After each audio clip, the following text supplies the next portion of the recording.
Humaniste depuis toujours. Ici, on a du cœur et des idées pour veiller au bien-être de tous. On se mobilise avec simplicité et pragmatisme pour répondre aux besoins des habitants. C'est une question de valeur. Quand une personne n'a pas les moyens ou les capacités de se déplacer pour se rendre, par exemple, à un rendez-vous médical, elle sait qu'elle peut faire appel à l'un des chauffeurs bénévoles de transport solidaire. Ce dispositif a été spécialement créé pour répondre aux enjeux de mobilité en milieu rural dans 15 communes de l'Est de l'agglomération. Croix-Rouge, Secours Populaire, Restos du Cœur et toutes les autres associations d'entraide sont là au quotidien pour soutenir les plus fragiles et ne manquent pas de décupler leurs énergies dès que des circonstances exceptionnelles l'imposent. Que faire pour aider les foyers les plus vulnérables quand une crise économique menace de succéder à une crise sanitaire ? Les bénévoles de l'association Vienne et Moulière Solidarité plantent des légumes sur des terres prêtées par la collectivité et par des particuliers pour ensuite les donner à ceux qui en ont besoin. De leur côté, l'université, le Crous et la FEV distribuent chaque semaine des colis alimentaires aux étudiants précaires. Vous le verrez, dans l'agglomération, la solidarité irrigue aussi largement les réseaux citoyens qui s'organisent pour alléger la vie des personnes démunies en temps normal comme en ces temps si particuliers, et contribuer à faire de Grand Poitiers un territoire inclusif. Si, comme nous, vous êtes persuadé que l'inclusion passe également par l'accès au travail, vous comprendrez pourquoi Grand Poitiers s'est engagé dans l'expérimentation Territoire zéro chômeur de longue durée.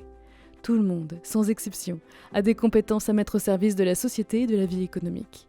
À Chasseneuil-du-Poitou, l'entreprise adaptée Distance Service partage cette conviction et fait figure de référence au niveau national en termes d'insertion professionnelle des personnes en situation de handicap. Cette invitation à changer de regard sur la différence, elle est historique.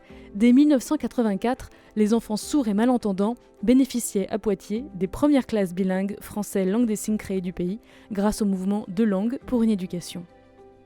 Une société en bonne santé sait prendre soin de ses aînés sans aucun doute, et c'est pour les aider à bien vieillir qu'on fleurit localement des initiatives entrepreneuriales innovantes comme Ressentez-vous à Poitiers, pionnière des approches non médicamenteuses en gérontologie, et Domalis à Fontaine-le-Comte, fabricant d'équipements qui facilitent le quotidien des personnes dépendantes. Et parce que la santé et le bien-être passent aussi par une alimentation de qualité, nous favorisons dans la restauration collective, EHPAD, crèches et cantines scolaires, les denrées alimentaires issues de l'agriculture biologique et locale. C'est bien tout l'enjeu du programme alimentaire territorial de Grand Poitiers, nous permettre à tous de bien manger tout en dynamisant la filière économique agricole de proximité. Pour soutenir ces actions locales, en faveur des circuits courts alimentaires, de l'emploi et la mobilité pour tous, en 2019, le ministère de la Transition écologique et sociale a décerné le label French Impact à Grand Poitiers.